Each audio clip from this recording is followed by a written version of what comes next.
Hello guys, welcome back to my channel. চলে এসছে আবার একটা নতুন ভিডিও নিয়ে। আর এটা হচ্ছে যে আমরা সবাই মিলে বেলুড় মঠের দিকে যাচ্ছিলাম। আর সেই জন্য আগে লঞ্চ ঘাটে ফেরিঘাটের দিকে যেতে হয়, তাই সেই যাওয়ার সময় আমরা সবাই ভিডিও করতে যাচ্ছি আর সবাই আনন্দ করতে করতে যাচ্ছি। আর অনেকটা ওখানে যেহেতু দক্ষিণেশ্বরে পুজো দিতে দেরি হয়ে গেছিলো, তাই আমরা বেলুড় মঠের দিকে যাবো বলে দেরি হয়ে গেছে। আর ওখানে তো গেট যেহেতু 3টের দিকে খোলে, 3:30-র দিকে খোলে, সেই ক্ষেত্রে আমরা দেরি করেই বেরোচ্ছিলাম। আমি ওই দিকে যাচ্ছিলাম, তেমন দিদি মজা এই দিক দিয়ে ওটা লাইন করেছে, ওদিকটা মানে আবার যারা আসছে তারা ওই দিক দিয়ে যাবে, আমরা এই দিক দিয়ে যাবো। তাই তো আমরা যাচ্ছি তাড়াহুড়ো করে। আর আমরা একটু ফটো ভিডিও করতে করতে আমাদের শেষ দেরি হয়ে গেছে, সেই ক্ষেত্রে আমরা পেছনে পড়ে গেছিলাম। আমার বৌদিরা ওরা আগে চলে গেছিলো, তা আমরা তাড়াহুড়ো করে যাচ্ছিলাম। আর যেতে যেতে ভালোও লাগছিল না পিক তুলবো, সে তোলার সময় নেই, তাড়াতাড়ি গেলে তাড়াতাড়ি আসবো। আর দেখো মানে নদীর ভিউটা দেখো কি সুন্দর, আমার তো খুব ভালো লাগে। মানে লঞ্চটা চড়ার আমার খুব ইচ্ছে ছিল। আর আমি কোনোদিন এখানে আসিনি গঙ্গার ধারে, আর এই ফার্স্ট টাইম আসা, আর আমার খুব ভালো লেগেছে। মানে আমার জায়গাটা খুব ভালো লাগে, মানে নদী, নৌকো, সমুদ্র, এইসবগুলো আমার ভালো লাগে দেখতে।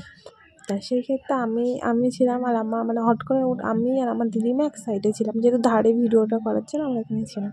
তা আমার মা তো 10বার ডাক সেদিকে চলে যায়, কিন্তু দেখো কত সুন্দর লাগছে, ব্রিজের তলা থেকে যাচ্ছে আর বেশ ভালো লাগছে, ভয় লাগছে না, যেহেতু এই লঞ্চটায় তো ভয় নেই। নৌকোয় হলে ভয় লাগতো। আর আমি যখন আমার মামাবাড়ির দিকে গেছিলাম, নৌকো চড়তে প্রচণ্ড ভয় লেগেছিল, আমি সেই ভয়টা, কিন্তু এখানে কোনো ভয় নেই, মানে আস্তে আস্তে একদম আস্তে আস্তে যাচ্ছে।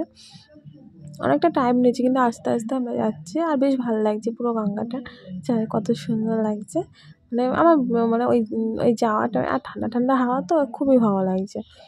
আর সেই দিন রোদও কম উঠেছিল, বেশ ভালো লাগছিলো। এবার এদিকে দেখো লঞ্চে তো কত ভিড়, মানে পুরো ঠাসালো, মানে ভর্তি। আর এইদিকে এবার এখান থেকে ব্রিজটা কত সুন্দর লাগছে। আমি তো এই ব্রিজটা মানে নতুন হয়েছে, আগে আর দেখিনি, কিন্তু এখন দেখি না হয়েছে। তা বেশ ভালো লাগছে। আর আমি যেহেতু আসিনি, আমি জানি না ঠিক, কিন্তু মনে হচ্ছে নতুন হয়েছে। বা তা এবার যেতে যেতে, আর এদিকে আমার পাশে যারা দাঁড়িয়ে ছিল কন্টিনিউয়াসলি বকে যাচ্ছে, ভালোই লাগে।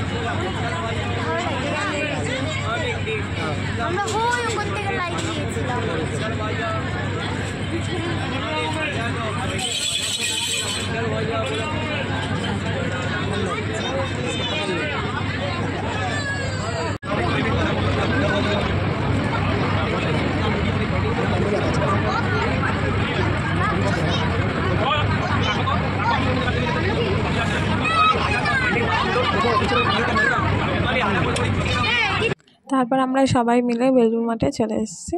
আর আমরা অনেকক্ষণ আগে এসেছিলাম, যেহেতু বাইরে গেট খুলিনি, তার আগে পৌঁছে গেছি, অনেকক্ষণ বসেও ছিলাম। সেই ক্ষেত্রে 3:30 গেট খুলেছিল, তাই জন্য আমরা মানে এসে ঢুকেছি। আর খুব ভিড়, তো গেট খুলে মানে অনেক, আমরা এসে কত লোক বসে আছে, আর গেট খুলতে হড়মড় করে সব ঢুকে গেছে। আর এদিকে দেখো আর আমাদের বাড়ির সবাই এসছে, আর আমরা যারা এসেছিলাম, আর বেশ ভালো লাগছে, কিন্তু প্রচুর ভিড়, সে ভিড়ের কোনো শেষ নেই।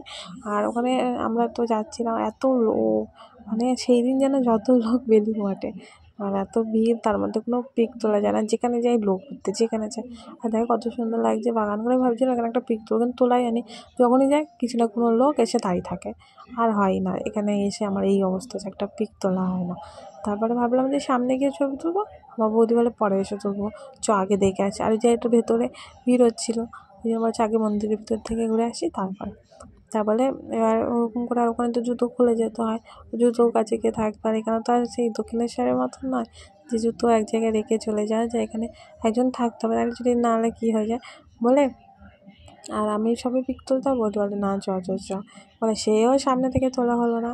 আমি জানি তোলা হবে না সামনে থেকে, বলে একটু আমি যাক নিজের ছবি না তুলতে হলে তো ভিডিওটা করি, বলে এখন সুন্দর করেছে। আর লোক হয়েছে না কিচ্ছু, আমি তো জানি এত ভিড়ে কোনো পিকই তোলা যাবে না বলে চারিদিকটা দেখাচ্ছে কত ভিড় হয়েছে, মানে এত ভিড় হয়েছে ওখানে। এবার তারপরে আস্তে আস্তে আমরা ওই রামকৃষ্ণ, ওখানে তো যেহেতু ভেতরে ভিডিও করা অ্যালাউ নেই, তার ওখান থেকে দেখে আসে। এই জিনিসটা আমার ভালো লেগেছে। আমি হুট করে আমরা ওই সারদা মায়ের মন্দিরে ওখানে যাওয়ার আগে আর ওইটা দেখছিলাম, আর এই ঘোড়া গাড়িটা দেখে, মানে আগেকার দিনে ঘোড়ার গাড়ি, তা দেখে আমি তো আগেও দেখেছি, এটা দেখে একটা ভালো লাগছিলো। মানে এখানে একটা ভিডিও করে, মানে এই জায়গাটার চারিপাশে মানে যে জিনিসগুলো করেছে খুব সুন্দর। এটা ছিল সেই মানে রামকৃষ্ণ, স্বামী বিবেকানন্দ যেসব জিনিসপত্র, আর্টিকেলস, তারপরে এইসব জিনিসপত্রগুলো ওর ভেতরে আছে, কিন্তু ওখানে কোনো ফোনে অ্যালাউ করেনি। টিকিট কেটে 10 টাকার টিকিট কেটে ভেতরে দেখতে হবে। আর সেই জন্য দেখে এসেছি। আর এই বাইরেই ভিডিও করতে বারণ করেছে, কিন্তু আমি তো জানি না, আমি তো দেখিইনি। তো তখন ভিডিও অন করেছে। এইটা ছিল ওই ভেতরে, বাইরের পজিশন। ভেতরেরটা এত সুন্দর, সমস্ত রামকৃষ্ণ কুটির বাড়ি থেকে A to Z, Swami Vivekananda, সারদার, এগুলো অনেক জিনিস আছে ওখানে দেখার, মানে সত্যি দেখার জিনিস। ওখানে মানে টিকিট কেটে টিকিটের টাকা উসুল করার মতো। আর এই বাইরের ভিউটাও বেশ ভালো লাগছিলো। আমি দেখছিলাম আগেকার ঢেঁকি, তারপর কামারশালা এইসবগুলো। কিন্তু ওখানে ভিডিও ফটো তোলা বন্ধ লেখা আছে, কিন্তু আমি দেখিনি, খেয়াল করিনি, তো আমি করা হয়ে গেছিলো। তারপর বলতে অফ করে দিয়েছিলাম। তারপরে চারিপাশে দেখো কত ভিড়, পুরো ভিউটা দেখো, পুরো মানে এত লোক হয়েছে ওখানে। তা দেখে আমি তো পুরো অবাক, মানে এত ভিড়, যত বিকেল হচ্ছে তত ভিড়। আমরা যখন আসি ততটা ভিড় ছিল, এখন এত টাকা চারিদিকে গোলাপ পান। আর এদিকে মানে স্বামীজিগুলো কেমন রোদ খাচ্ছে, আমার ওটা দেখে হাসি লাগছে। কিন্তু গোলাপগুলো কি সুন্দর ফুটেছে। আর এই জায়গাটা, এটা হচ্ছে মানে একটা মন্দির। আর এটা বেশ ভালো লাগছিলো। আর জায়গাটা সত্যি বেলুড় মঠটা অনেকটা ঘোরা। তারপর আসার সময় এই একটা সন্ধ্যের দিকে এই লঞ্চটা আসছিলো।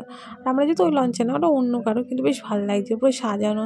সেই কেমন লাগছিলো যেন, হ্যাঁ, মানে সেই ডিঙি নৌকো, 7 সমুদ্র 13 নদীর পাড়ে, মানে একটা গল্প আছে না, ওরকম ডিঙি নৌকো সাজানো, সেরকম নৌকোর মতন লাগছিলো। তা ভালো লাগছিলো, ভিডিও করেছে। আর এদিকে দেখো লঞ্চ পুরো ভর্তি লোক, ওই আসার সময় পুরো ঠাসাছে, যাওয়ার সময়। আর বাইরে রাতে মানে আমরা যেহেতু সন্ধ্যে হয়ে গেছিলো, আর সন্ধ্যে দেখো গঙ্গার ভিউটা দেখো কত সুন্দর, চারিদিকে আলো, মানে একটা আলাদাই সৌন্দর্য। আর ওইদিকে ভিড় হতে আর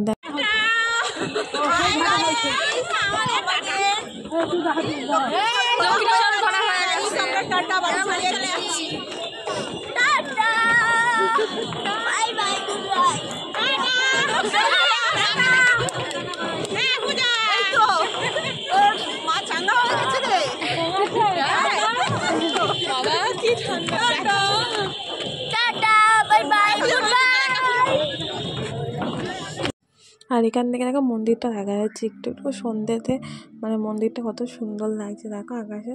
আর অনেকটা দূর থেকে ভিডিওটা দেখা হবে নেক্সট ভিডিওতে। আর যদি ভালো লাগে প্লিজ সাবস্ক্রাইব করো, ভুলে যেও।